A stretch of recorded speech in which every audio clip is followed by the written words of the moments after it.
Olá, quero cumprimentar você que está com a gente aqui no Encontro de Pais. Hoje, no Encontro de Pais, vamos conversar sobre o papel do pai. Claro que Encontro de Pais é para o pai e para a mãe, mas o tema de hoje é o papel do pai. E para falar sobre esse assunto, nós convidamos o pastor Jorge Mário de Oliveira. O pastor Jorge Mário de Oliveira possui mestrado em Teologia Pastoral, foi professor da Faculdade de Teologia do NASP durante muitos anos e hoje dirige o Departamento de Ministério da Família da Igreja Adventista numa região de São Paulo, chamado de Associação Paulistana. Perdão. Isso. Pastor, um prazer ter você aqui. Muito bom a sua presença. Você que, além disso, é escritor, escreveu o livro da Inspiração Juvenil, um meditacional para juvenis. Isso, pastor. De 2009, 2009, né? Diário de Léo e Thaís. Mas tudo isso é pouca coisa. O que eu acho o máximo é que você é avô. Pastor, que privilégio, que honra. Porque ser avô é ser pai pela segunda vez, com duas características diferentes. Primeiro, a gente é mais maduro, né? Curte melhor. E segundo, não tem as responsabilidades tão grandes quanto a do pai, propriamente dito. Então é um privilégio, é uma alegria muito grande. Eu tenho 3 netinhas. Que bom, vai ser um privilégio partilharmos aqui da sua experiência no nosso programa Encontro de Pais. Mas antes de entrarmos no assunto de hoje, eu quero apresentar para você o livro Conduta Sexual. Nesse livro, escrito por Ellen White, que eu creio que foi uma mulher inspirada por Deus, você vai encontrar o padrão divino, os critérios divinos para o desenvolvimento da sexualidade em família, na vida em família. Sabe, nós fomos criados como seres sexuais. Sexo não é pecado, mas há limites para a nossa sexualidade providos por Deus, para a nossa segurança, para a nossa felicidade, e esse conhecimento deve ser transmitido para os filhos de alguma maneira. Você vai encontrar nesse livro critérios apropriados para transmitir esse conhecimento para os filhos. Pastor, vamos falar então sobre o papel do pai na educação do filho. Existe diferença entre figura do pai, figura da mãe? Hoje as coisas estão tão unissex, já não existe diferença tão grande de roupa, de cabelo, de tanta coisa, de funções aí fora. Na família ainda é necessário ter essa diferenciação?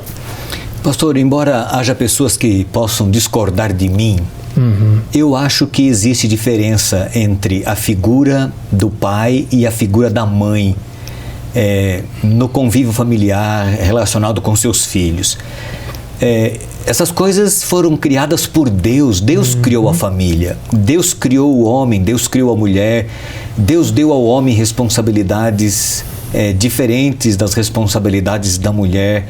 E eu acho que os papéis e a figura do homem e da mulher também são bem diferentes do pai e da mãe dentro de casa e dentro do lar e da família. Quer ver uma coisa?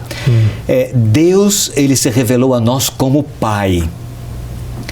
Porém, quando ele vai tentar fazer com que a gente entenda o amor dele, ele pega como referência o amor da mãe. Interessante. Ele não pega o amor do pai. Ele se revela a nós como pai, tendo o amor de uma mãe. Mas em outro lugar ele diz também, como um pai se compadece do seu filho, assim o Senhor se compadece daqueles que eu tenho. Mas é diferente. Sim. Então eu penso que a diferença é do ponto de vista do filho, tá? Da perspectiva do filho. Dos filhos olhando para a figura do pai e a figura da mãe. O pai é aquele camarada assim, mais racional, mais lógico, às vezes um pouco mais até frio, calculista, né? Às vezes um pouco mais seguro, mais firme, a voz, a entonação da voz mais grave, né? Fala mais forte.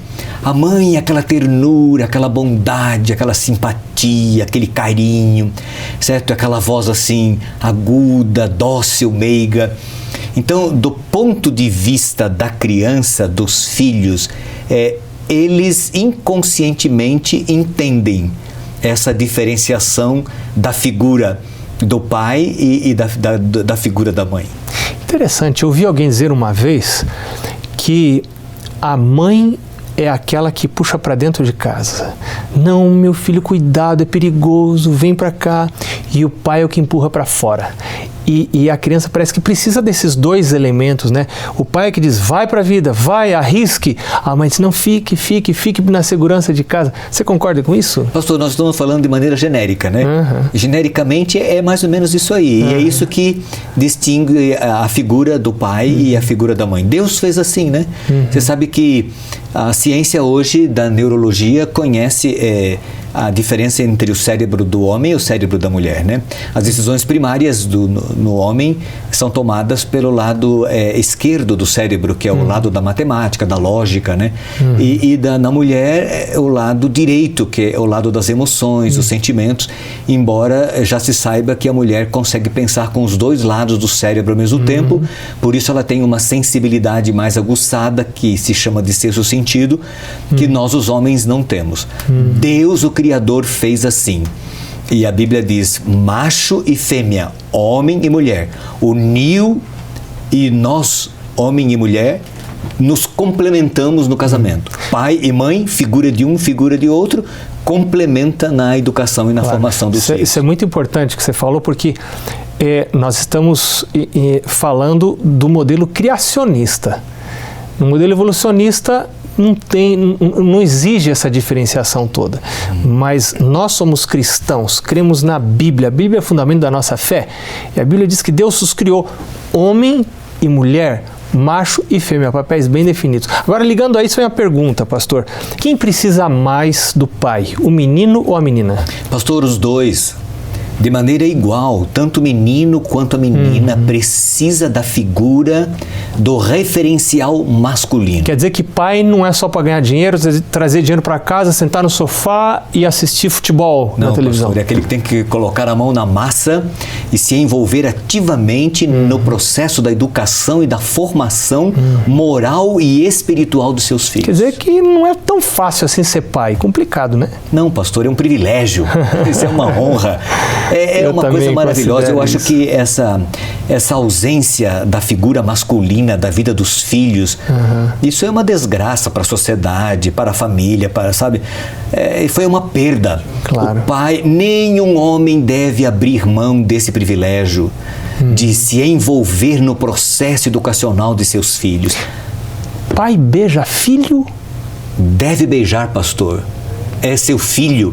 Isso dará a seu filho equilíbrio emocional, psíquico, certo? Espiritual, fazendo o mesmo com a sua filha, respeitando os limites e as individualidades de cada um, com todo respeito. O pai deve fazer isso. Eu já ouvi dizer que pai beija a filha em rosto, faz carinho nos braços, nas costas e na cabeça. Existem limites. Pais de meninas. Sim, existem limites, né, pastor? Existem limites e nós temos que respeitar esses limites, porque como pai, nós não ensinamos só falando de forma formal, mas sobretudo vivendo aquilo que queremos ensinar. E sobretudo sobre meninas, os pais não têm domínio sobre o corpo dos filhos. Sim. O corpo de uma menina pertence ao esposo dela, que um dia ela vai se casar com esse marido, né? O pai tem que saber respeitar isso. Pastor, numa das escolas onde eu trabalhei como pastor e professor, havia 2 meninos, eles eram irmãos, meninos pequenos. Eles começaram a dar problema na escola. E as coordenadoras, psicóloga, foram estudar o caso e descobriram que os meninos estavam tendo problema com o pai. O pai era um homem com uma formação excessivamente machista. Ele não pegava na mão dos filhos, porque dizia que homem não pega na mão de outro homem. Os meninos iam de moto com ele para a escola. Ele não permitia que os filhos pegassem na cintura dele, porque um homem não pega na cintura de outro homem. Enfim, quando isso foi detectado, as coordenadoras e a psicóloga do colégio chamou o pai, abriram os olhos dele para a realidade, o que ele estava fazendo com seus filhos meninos. Tinha só 2 filhos, os 2 meninos, e esse pai, com a ignorância dele, ele não sabia o que estava fazendo, pela má formação e a referência educacional dele, ele corria o risco de perder os seus filhos. corrigiu isso, foi orientado, assessorado, e os meninos mudaram de atitude na escola. Porque, inclusive, os meninos precisam ter esse referencial afetivo no pai. E muitas vezes, se não consegue receber do pai esse referencial afetivo masculino, pode procurar em outro homem. Sim. E aí o problema pode ser grave, muito né? mais grave, muito mais grave. Inclusive, pode definir a preferência sexual de uma pessoa. Às vezes, a causa poderá estar lá na falta desse modelo masculino, dessa figura masculina na primeira infância ou lá na história da formação. Agora, destacar assim, esse modelo masculino não seria um machismo, pastor? Não, pelo contrário. Eu acho que ele traz equilíbrio, né, pastor? Traz equilíbrio para a harmonia para o ambiente familiar. Porque foi assim que Deus nos fez, foi assim que Deus nos criou. Eu acho que o pai serve de referencial também para os filhos em relação ao trato que ele dá à mãe. Eu me lembro do meu pai sempre dizer, meu pai era pastor, então nas palestras ele dizia, a melhor coisa que você pode fazer pelos seus filhos é amar a mãe deles, né? Pai ensina mais vivendo do que falando. A sua presença na família, a sua postura na família, a forma como ele faz algumas coisas, como ele age. A sua integridade moral espiritual, certo? Ele está ensinando os seus filhos e marcando-os para a vida toda. Amém. Por isso a figura do homem, do pai no lar é fundamental, é imprescindível. E nesse grande conflito entre as forças do bem e do mal nesta terra, o inimigo das nossas almas, o inimigo do lar, da família, da felicidade familiar, tem procurado tirar este homem deste processo de formação e de educação. Da sua função, do seu papel. Há meninos e há meninas que só têm a figura da mãe como educadora em casa, o pai sumiu da vida deles. Aí essa criança vai para a escola, quem está lá? Professora, só tem mulheres. Vai para a igreja, para a escola sabatina, quem está lá? Mulheres ensinando.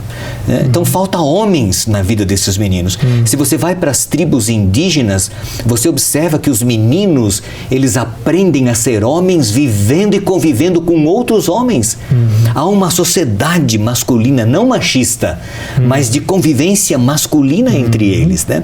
Então, isso deve acontecer na família, no lar, com a figura do pai, aí dos irmãos, né? Quando tem filhos homens, no convívio ali, as pessoas aprendem a conviver em sociedade. Pastor, em poucas palavras, nosso tempo está quase no final, um convite, um apelo seu aos pais que estão nos ouvindo hoje, nos assistindo hoje.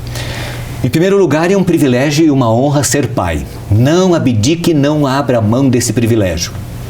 Exerça a sua função, o seu papel. Não é muito difícil fazer isso. Basta amar, servir, educar e se envolver com seus filhos. Quer sejam eles meninos ou meninas. Eles precisam de você, eles precisam da sua figura, eles precisam aprender com você como viver em sociedade. Que Deus te abençoe a ser o que Deus tem sido para você e para mim, o nosso Pai. Muito obrigado, pastor. Também o nosso abraço às mães que estiveram participando do programa Encontro de Pais, que hoje foi direcionado mais especificamente aos pais. Que bom que vocês estiveram conosco. Nós voltamos no próximo programa falando sobre o culto da família. Muito obrigado, pastor, por sua presença aqui. Se você está participando agora de um programa Encontro de Pais, lembre-se que o programa não termina. Você agora vai participar da discussão em grupo e logo em seguida vem a parte mais importante, que é a oração intercessora pelos seus filhos. Deus ouve quando pais se ajoelham, quando pais oram. Deus vai ouvir suas orações pelos seus filhos. Um abraço para você e até nosso próximo programa.